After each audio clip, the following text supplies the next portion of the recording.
Imagine this. You're walking down the fresh fruit and vegetable section at your local supermarket. You recall your mother's voice in your mind. Remember to eat 2 fruits and 5 veggies a day for a healthy, balanced diet. You look over and grab a variety of vegetables from the display shelf. Cauliflower, cabbage, broccoli, kale, and Brussels sprouts. But are the vegetables you selected truly diverse? What if I told you that all you've done is pick the same vegetable 5 times?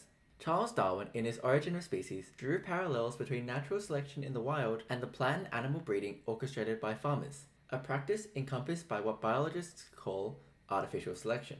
If man can by patience select variations useful to him, why shouldn't variations useful to nature's living products often arise, and be preserved and selected? Such is the case with Brassica oleracea.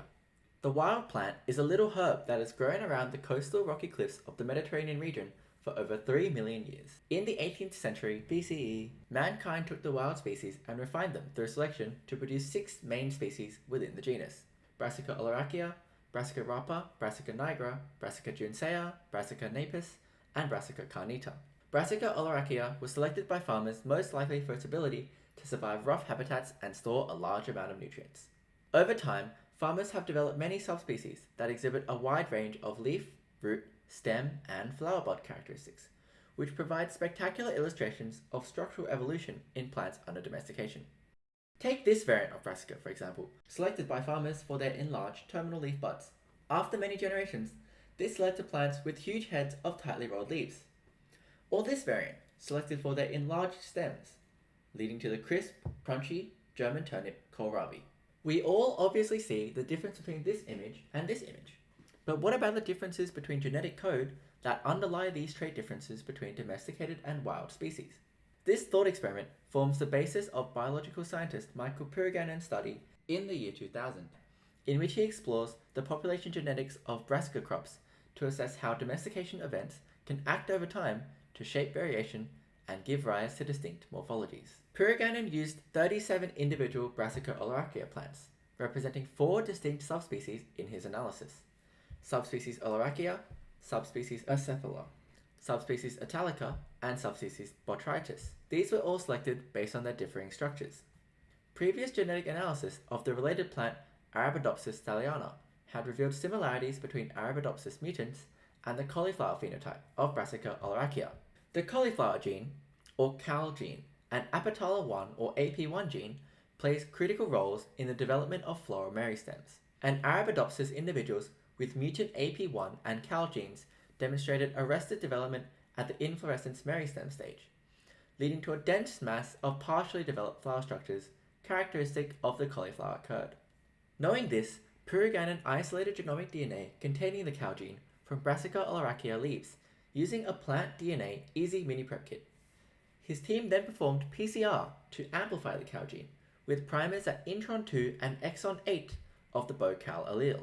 Finally, the BoCal gene was sequenced using ABI 377 automated sequencer.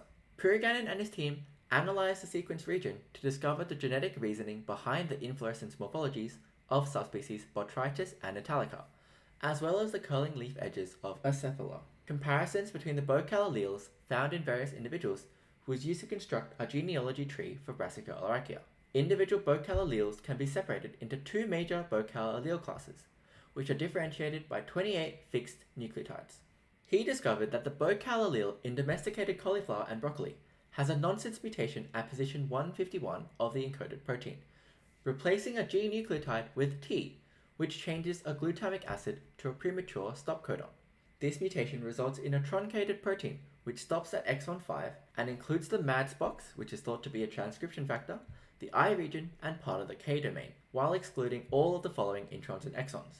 This result was consistent across all botrytis alleles, and 8 of the 9 alleles sampled from the italica subspecies, indicating positive selection to produce altered inflorescence structures under domestication. However, Purugganan discovered that the nonsense mutation was also found at moderate frequencies in the acephala subspecies and in 2 individuals in the oleracea subspecies, indicating that the BoCal allele alone is not sufficient to cause a cauliflower phenotype. Although the altered inflorescence structures of subspecies within Brassica oleracea presents an extreme example, this opened the door for further study into the evolution of genes during natural or artificial selection. It may be that a variation of the AP1 gene, as of yet unidentified, is also present in Brassica oleracea and acts in conjunction with BoCal to cause altered inflorescence development. Or it may be a completely different gene or regulatory protein that evolved over time as a result of domestication. Who knows? But that's a topic for another day, another thought experiment, another trip to the supermarket.